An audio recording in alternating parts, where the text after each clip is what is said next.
तर आपला आहे नेक्स्ट टॉपिक जो आहे त्याचं नाव आहे अर्थ ग्रॅव्हिटेशनल एक्सिलरेशन. म्हणजे काय? तर अर्थ ग्रॅव्हिटेशनल एक्सिलरेशन म्हणजे काय?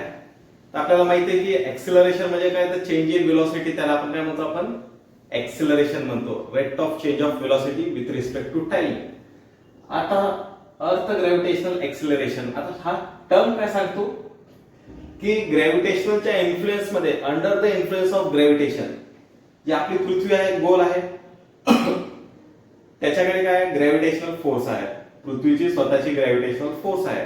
तर त्याची फोर्स जिथपर्यंत आहे, जिथपर्यंत त्याचा फोर्स आहे, कोणाचा? अर्थचा ग्रॅव्हिटेशन फोर्स आहे, त्याच्या अंडर मध्ये कुठलीही वस्तू असेल ते काय होणार? टुवर्ड्स अर्थ पुल होणार. काय होणार? टुवर्ड्स अर्थ खिचल्या जाणार. टुवर्ड्स अर्थ खिचल्या जाणार म्हणजे काय? तर त्याचा तो त्या पॉइंट पासून तर पृथ्वीच्या सेंटर पर्यंत येतपर्यंत त्याचा मुवमेंट होणार, त्याचा डिस्प्लेसमेंट होणार. ठीक आहे, तो काही डिस्टन्स कव्हर करणार. तर तेव्हा काय होणार? त्याची व्हेलॉसिटी एक्सेलरेशन मध्ये चेंज होणार. कसं काय चेंज होणार? आपण तर बघितलंय की आर ची व्हॅल्यू कमी झाली म्हणजे माझा स्पीड काय होतो? वाढतो. आपण काल बघितलेलं होतं. ठीक, तर तेच आहे की earth exerts gravitational force on object near it according to Newton second law म्हणते की force acting on a body results in acceleration. आपण बघितलंय की Newton second law, force equals to mass into acceleration. ठीक आहे, आता हा जो पेन घेतला जर मी इथून सोडला तर under the influence of gravity हा काय होणार? खाली पडणार. खाली पडणार म्हणजे काय? इथे त्याची व्हेलॉसिटी 0 आहे. खाली जातपर्यंत त्याची व्हेलॉसिटी वाढून जाणार. व्हेलॉसिटी वाढत आहे म्हणजे काय होत आहे? एक्सेलरेशन होत आहे. कंटिन्युअस व्हेलॉसिटी मध्ये चेंज होत आहे म्हणजे माझा एक्सेलरेशन कंटिन्युअस वाढत आहे. तर हेच होतं अर्थ ग्रॅव्हिटेशनल एक्सेलरेशन. आता अर्थ ग्रॅव्हिटेशनल एक्सेलरेशन, आता याची डायरेक्शन कुठे आहे? सेम. त्याची डायरेक्शन सेम राहणार. कशाच्या तुलनेत सेम राहणार? अर्थ ग्रॅव्हिटेशनल फोर्स. जिकडे अर्थ ग्रॅव्हिटेशनल फोर्स ऍक्ट होतो म्हणजे टुवर्ड्स ग्रॅव्हिटी म्हणजे टुवर्ड्स सेंटर, तिकडेच एक्सेलरेशन ड्यू टू ग्रॅव्हिटी पण काय होतो? अर्थ एक्सेलरेशन काय होते? टुवर्ड्स सेंटर ऍक्ट होतो. Directed towards the centre, vertically downward. Gravitational force vertically downward, gravitational acceleration vertically downward. कुठे? तर टुवर्ड्स द सेंटर ऑफ अर्थ. आता आपण बघूया की इथे value of G on the surface of earth. Value of G. G म्हणजे काय? आता आपण ए बघितलं, ए म्हणजे एक्सेलरेशन होते. तसंच जी म्हणजे काय? तर एक्सेलरेशन ड्यू टू ग्रॅव्हिटी. आता हे ग्रॅव्हिटेशनल एक्सेलरेशन होता, अर्थ ग्रॅव्हिटेशनल एक्सेलरेशन, त्याला एका टर्मने डिनोट करतो, एका वर्डने आपण डिनोट करतो. अल्फाबेट तो कुठल्या टर्मने डिनोट, कोणत्या डिनोट करतो? तर जी, स्मॉल जी, गणपतीचा जी. ठीक आहे, तर त्या स्मॉल जी ला काय म्हणतो आपण? अर्थ ग्रॅव्हिटेशनल एक्सेलरेशन म्हणतो. काय म्हणतो आपण? Gravitational acceleration. अर्थ नाही म्हटले तरी चालते, कारण बाय डिफॉल्ट आपल्या डोक्यामध्ये तो फिट करून घ्यायचा की अर्थ ग्रॅव्हिटेशनल एक्सेलरेशन जो आहे तो आहे. आता आपण बघूया की जी ची व्हॅल्यू कशी आली आहे. तर आता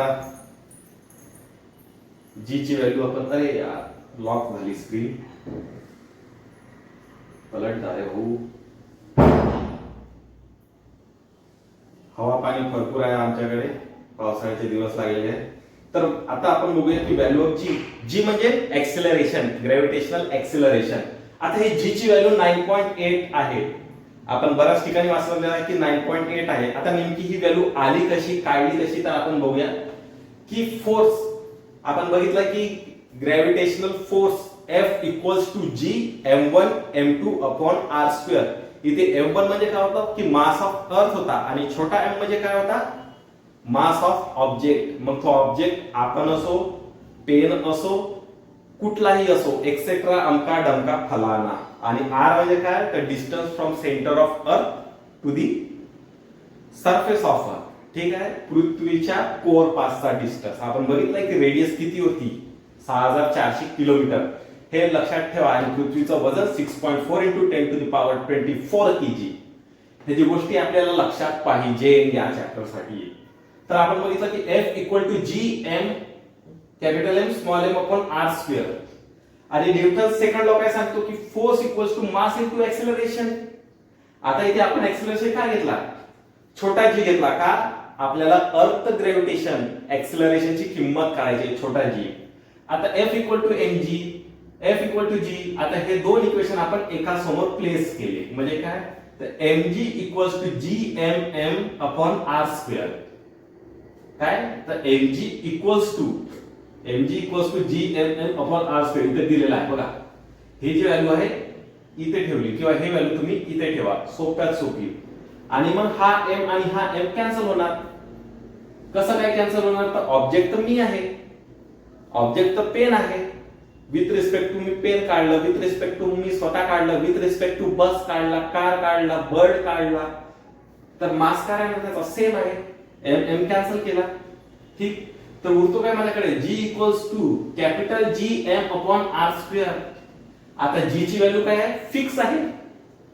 g ची व्हॅल्यू कॅव्हेंडिश सरांनी काढून दिली होती 6.67 into 10 to the power minus 11 newton metre square upon KG square. ती व्हॅल्यू आपण टाकली 6.67 into 10 to the power minus 11. Mass of अर्थ कॉन्स्टंट आहे 6 into 10 to the power 24. r ची व्हॅल्यू, रेडियस ऑफ अर्थ ती पण काय कॉन्स्टंट आहे 6.4 into 10 to the power 6. याचं जर तुम्ही कॅल्क्युलेशन केलं तर मला उत्तर काय मिळते 9.77.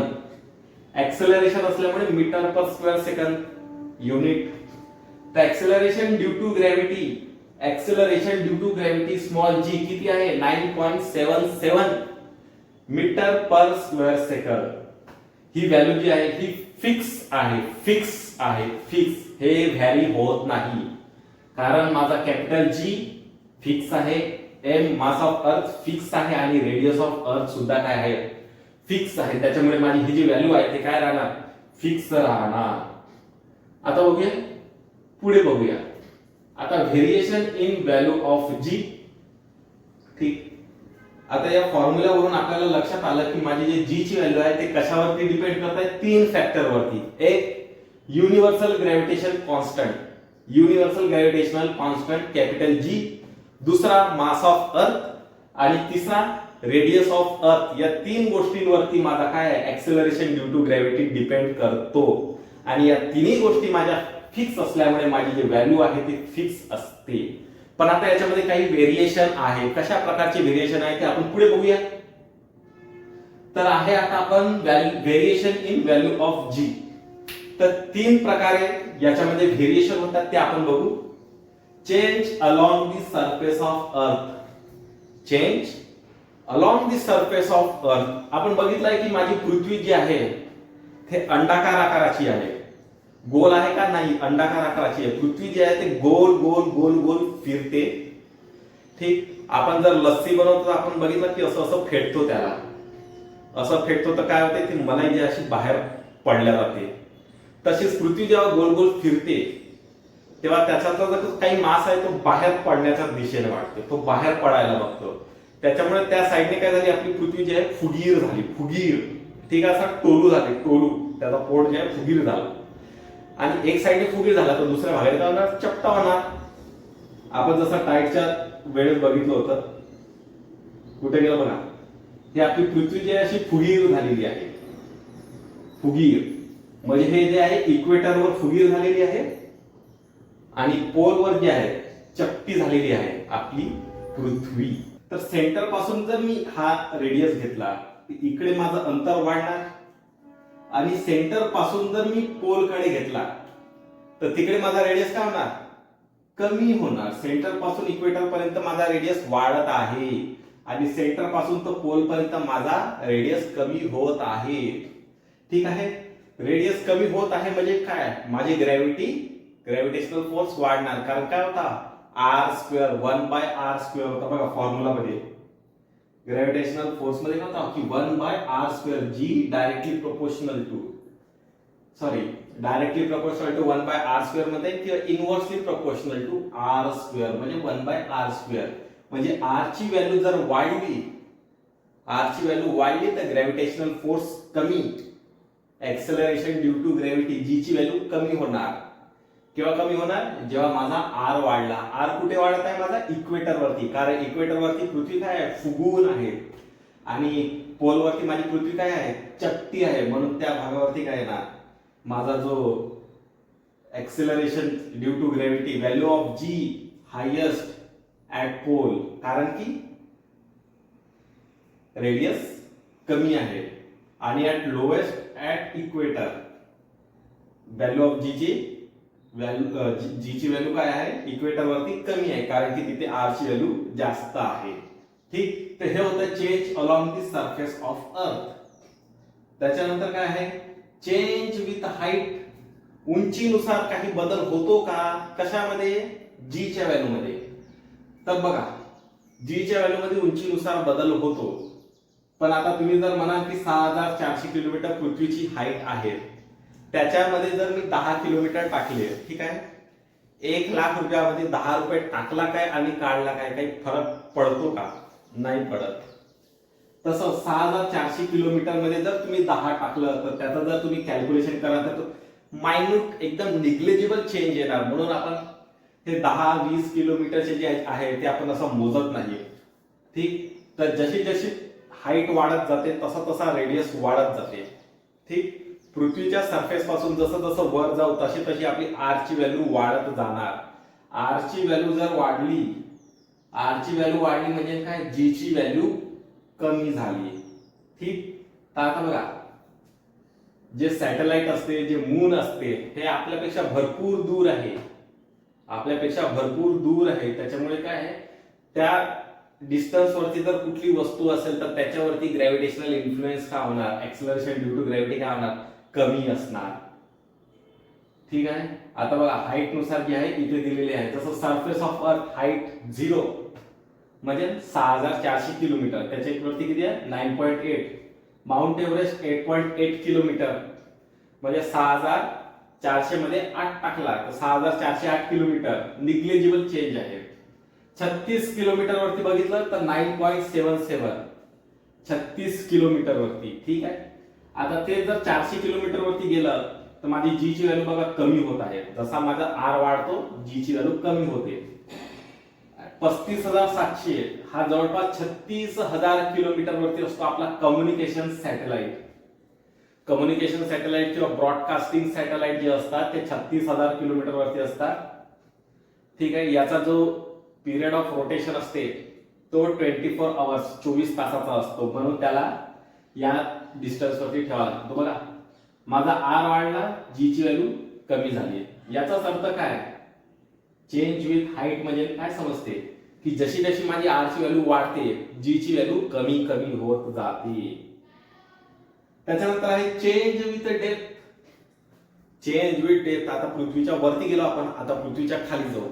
आता पृथ्वीच्या खाली गेलं तर आर ची व्हॅल्यू काय होणार, कमी होणार. आर ची व्हॅल्यू कमी होणार याचा अर्थ काय, तर जी ची व्हॅल्यू वाढणार, जी ची व्हॅल्यू वाढणार. पण तसं होते का या बाबतीत, अजिबात नाही. कारण काय, जसं तुमची आर ची व्हॅल्यू कमी होत गेली, तुमचा जो मास आहे, मास ऑफ अर्थ, तो सुद्धा कमी होत जाणार. जर तुम्ही 1 फूट गड्डा पृथ्वीवर खोदला, 1 फूट खाली गेले पृथ्वीच्या लेवल पासून, आणि त्याच्यावरची पूर्ण माहिती इतका मोठा ढिगारा तुम्ही मायनस करून टाका, तितका मास, तर तो मास जो आहे रेडियसच्या तुलनेमध्ये जास्त पडतो. काय, मासचं वजन जो आहे त्या रेडियसच्या तुलनेमध्ये जास्त पडतो. म्हणून आपली आर ची व्हॅल्यू जरी कमी होत असली तरी त्याच्यापेक्षा जास्त तुलनेने माझा मास जो आहे तो कमी होत जातो. त्याच्यामुळे चेंज इन डेप्थ काय ना, भलेही मी पृथ्वीच्या खाली जात गेलो, डीप गेलो, माझा एक्सेलरेशन ड्यू टू ग्रॅव्हिटी जी ची व्हॅल्यू काय होणार, डिक्रीज होणार. तर कन्क्लुजन काय करायचं, मी पृथ्वीच्या वर जाव किंवा पृथ्वीच्या खाली राहो, पृथ्वीच्या वरती जाव की पृथ्वीच्या खाली राहो, माझी जी ची व्हॅल्यू जी आहे ते काय होणार, नेहमीच कमी होणार. ठीक, तर हे होतं आपलं. आता बघूया कॉन्सेप्ट आहे हा मास आणि वेटचा, मास अँड वेट. ठीक आहे, मास आणि वेट. आपण दुकानात जातो, म्हणतो 1 किलो साखर द्या. ठीक आहे, आपण बोलीचालीमध्ये मास आणि वेट या दोघांनाही सारखंच पकडलेलं आहे. आपण म्हणतो की तुझं वेट किती आहे, आपण म्हणतो माझं वेट 70 किलो आहे, 65 किलो आहे, 50 किलो आहे. ठीक, पण ऍक्च्युअली ते वेट नसते, ते असते मास असते. मासचा याचा युनिट केजी आहे, तो स्केलर क्वांटिटी आहे, आणि वेटचा जो युनिट आहे तो न्यूटन आहे. न्यूटन अर्थात फोर्सचा युनिट त्याला वेटचा आहे, आणि तो जो आहे वेक्टर क्वांटिटी आहे. वेट जेव्हा आपण मोजतो तेव्हा mass into acceleration due to gravity G, small G ने आपण त्याला मल्टिप्लाय करतो. अर्थात काय, तर 9.81 नी त्याला मल्टिप्लाय करतो. आता मी एक पाण्याची बॉटल घेतली, त्याच्यामध्ये 1 लिटर पाणी टाकलं आणि त्याचं वजन समजा 900 ग्राम असेल. 1 लिटर पाण्याचं वजन समजा 900 ग्राम असेल. ठीक आहे. मी त्याला चंद्रावर घेऊन गेलो, चंद्रावरची ग्रॅव्हिटी कमी आहे, पण तिथे सुद्धा त्याचा मास काय राहणार, 900 ग्राम राहणार, पण त्याचं वेट जे आहे तिथे व्हेरी होणार. कारण वेट मध्ये आपण काय करतो, acceleration due to gravitational acceleration नी आपण मल्टिप्लाय करतो. कशाने मल्टिप्लाय करतो, ग्रॅव्हिटेशनल एक्सेलरेशन. आता अर्थ वरती ग्रॅव्हिटेशनल एक्सेलरेशन 9.8 आहे, मून वरती ग्रॅव्हिटेशनल एक्सेलरेशन जे आहे ते अर्थ पेक्षा 1/6 ने कमी आहे, म्हणजे 6च्या पटीने कमी आहे. जर आपल्याकडे जर 10 आहे तर त्याचं काय होणार, 6 टाइम कमी आहे. ठीक, 9.8 म्हणजे अप्रॉक्स 10 पकडून चालूया आपण, 10 आहे तर तिथे त्याच्यापेक्षा 6 ने कमी राहणार. तर माझं जे आहे इथे जे मास होता आपण 900 ग्राम 1 लिटर पाण्याचं, त्याला मी 9.8 ने मल्टिप्लाय करू. जर मून मध्ये गेला तर तेच मी काय करू, त्याला 9.8 ने मल्टिप्लाय करून डिवायडेड बाय 6 करू, कारण की माझं mass on moon, weight on moon काय राहणार, 1/6 ने कमी राहणार. कितीने, 1/6 ने कमी राहणार. आपण पुढे बघू याचं एक्झाम्पल तर तुम्हाला क्लिअर होणार ना. तर हा होता आपला मास आणि वेट. ठीक आहे. आता मासचं काय, Newton's first law of motion, त्यांनी काय दिलेलं आहे, inertia. Higher the mass higher is the inertia. समजा एक कार येत आहे 100च्या स्पीडने, त्यांनी तुम्हाला ठोकलं, आणि एक बस येत आहे 20च्या स्पीडने, त्याने तुम्हाला ठोकलं. ठीक आहे. तर तुम्हाला इम्पॅक्ट कसाचा होणार, दोघांचाही सारखाच पकडूया. एक कार आहे ते 20च्या स्पीडने येत आहे, किंवा सायकल आहे 20च्या स्पीडने येत आहे, तुम्हाला आदळली, तुम्हाला काय होणार, काहीच होणार नाही, थोडाफार खचकणार, तुम्ही पडणार. पण जर एक ट्रक आला 20च्या स्पीडने आणि त्याला तुम्हाला ठोकलं, तर त्याच्यावर इम्पॅक्ट तुमच्यावर काय होणार, भरपूर मोठा होणार, कदाचित तुम्ही वरती पण जाऊ शकता. तर तोच आहे higher the mass higher the inertia. कारण त्या 20 किलोमीटरच्या स्पीडने जो ट्रक येत आहे त्याला थांबवायला सुद्धा तुम्हाला जास्त ताकद लागेल. तर तोच होता की higher the mass higher the inertia.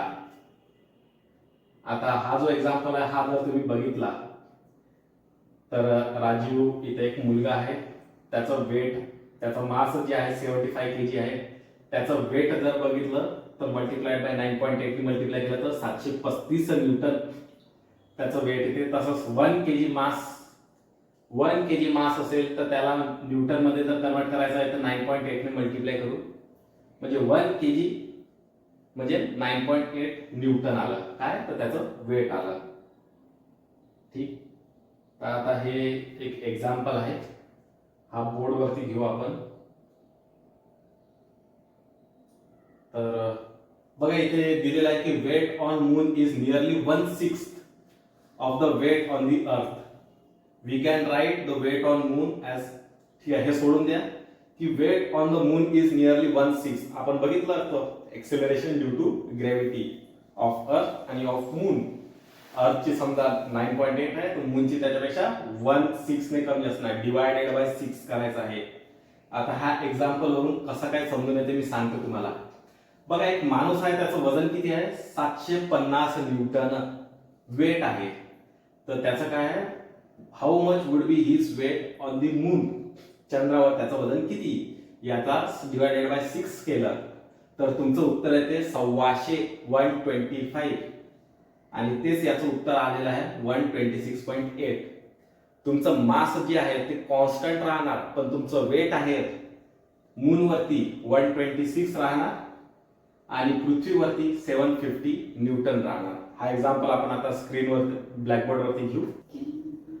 आता आपल्याला बघायचं आहे काय, रेशो बघितला आता, वेट ऑफ पर्सन म्हणजे पर्सन म्हणजे माझं वजन बघूया आपण. आता मी माझं वजन पृथ्वीवरती 750 न्यूटन होतं, चंद्रावरती किती आहे तुम्ही बघणार, तर हे रेशिओ दिलेले होते. आता माझं वजन पृथ्वीवरती किती राहणार, वेट, ठीक आहे, weight of person on earth, त्याचं काय राहणार, आपण बघितलं m इंटू जी. आता mg इज नथिंग बट काय असते, फोर्स आहे, फोर्स. आता आपल्याला माहिती आहे की ग्रॅव्हिटेशनल फोर्सचा फॉर्म्युला काय होता, F इक्वल्स टू mg आणि F equals to g m upon r square. ठीक, आता आपण विथ रिस्पेक्ट टू अर्थ काढत आहोत वेट ऑफ पर्सन, तर हा विथ रिस्पेक्ट टू अर्थ करू, with respect to earth, with respect to earth. म्हणजे काय राहणार माझा m काय राहणार माझा m इक्वल्स टू, आता mg ची व्हॅल्यू किती होती माझी 750 होती, किती होती 750, याची किंमत आहे, याची व्हॅल्यू किती करू आपण 750. आला लक्षात, हे कसं, वेट म्हणजे mass into acceleration due to gravity. mg किती होतं माझं 750 होतं. mg म्हणजे काय होतं, फोर्स आहे, ठीक आहे, कोणता फोर्स, ग्रॅव्हिटेशनल फोर्स. ग्रॅव्हिटेशनल फोर्सचा फॉर्म्युला काय, Gm अपॉन r स्क्वेअर. इथे मास ऑफ अर्थ आणि मास ऑफ माझं घेतलं. आता माझा मास काय राहणार, माझा mass small m equals to 750 re upon g into mass of earth. हे काय झालं माझा, हा काय झाला माझा मास झाला. याला काय करू आपण, याला काय देऊ आपण इक्वेशन 1 देऊ. आता माझं काय करायचं आहे, मास काढायचा आहे, कुठे चंद्रावरती काढायचा आहे, तर माझा काय करू, वेट ऑन मून काढू. आता हे 750 लक्षात आहे, मी कॅन्सल करतो इथून, हा इक्वेशन आता आपण पुढे घेऊ. आता वेट ऑन मून म्हटलं तर तेच घ्यायचं, m इंटू जी घ्यायचं, ठीक आहे, वेट किंवा force on moon, F equals to G m upon radius of moon. ठीक आहे, हे स्क्वेअर स्क्वेअर लक्षात ठेवा, स्क्वेअर असं खायचं नाही आहे, ठीक आहे. आता मला काय माहित आहे, m मला माझा माहित आहे, मी काय करतो, माझं वेट काढत आहोत, m इंटू काय करत आहोत, जी काढत आहोत. आता इथे m ची व्हॅल्यू काय माझी, ही व्हॅल्यू मी कुठे पुट अप करणार आहोत, या इक्वेशन मध्ये पुट अप करणार, ठीक आहे. तर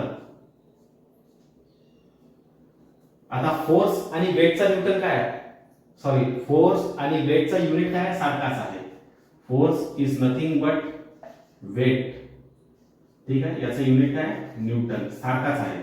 तर आपण हा जो आहे वेट ऑन मून आपला कॅरी होत राहणार, वेट ऑन मून WE करून टाकू आपण, सॉरी WM. आता बघा इथे हा m ची व्हॅल्यू मी इथे पुट अप करणार आहे, GME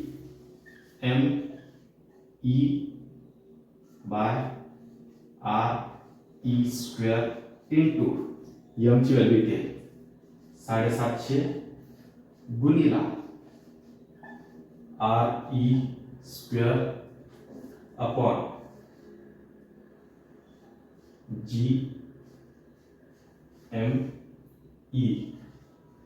हा जो आहे m राहणार आहे भाऊ, इथं e नाही आणायचा, m थोडं चुकलं, ठीक. आता बघा जी कॅन्सल करू, जी काय केलं मी कॅन्सल केलं. आता मी हा 750 अलग काढतो, बघा 750 इंटू बघा mass of moon upon mass of अर्थ, mass of moon upon mass of अर्थ, मास of earth upon mass of moon काय 81 आहे. तर मी काय करेन, याचा उलटा लिहिणार, सॉरी उलटा तर लिहू, मी तुम्हाला सोपं करण्यासाठी सांगतो.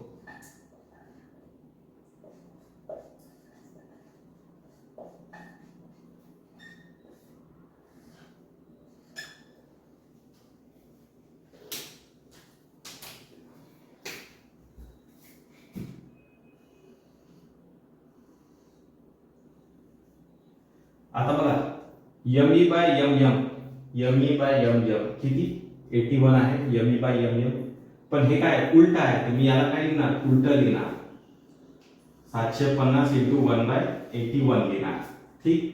दुसरं RE by RM, RE by RM किती आहे 3.7, तर हा 3.7 होल स्क्वेअर. याचं जर कॅल्क्युलेशन केलं तर 126.8 असं माझं काय ते उत्तर येते. तर हा काय झाला वेट. वेट कशावरती झाला, मून वरती झाला. ठीक आहे. तर हे आपल्याकडे हे व्हॅल्यू देऊन होती. नाहीतर जर तुम्ही साध्या सोप्या पद्धतीने जर काढतो म्हटलं तर कसं करायचं की 750 डिवायडेड बाय 6. ठीक आहे. आता आपण 750 डिवायडेड बाय 6, 6 1 जा 6, 15, 2, 12, 3, 5. बघा किती आलं, 1,600 आलं. आपलं काय आलं की mass of object, mass of person on moon किती आलं आपलं 1,600. कधी आलं, जेव्हा मी त्याला 6 ने डिवाइड केलं. कधी आलं ते 6 ने डिवाइड केलं तेव्हा माझा व्हॅल्यू किती आला 1,600 आला. म्हणजे काय, mass of moon, mass of object on earth upon mass of object on moon किती आहे 1/6 आहे. त्याच्याने आपला काय झाला डिराइव्ह झालेला आहे. ही दुसरी पद्धत होती. परत एक तिसरी पद्धत आहे, याच्यावरून आपण m ची व्हॅल्यू काढू शकतो. तो m याच्यामध्ये पुटअप करायचा, हे व्हॅल्यू आपली फिक्स आहे. ठीक, तशा पद्धतीने पण काढू शकतो, पण ते थोडी लेंथी होते. तर अशा प्रकारे हा झाला आपला न्यूमरिकल्स.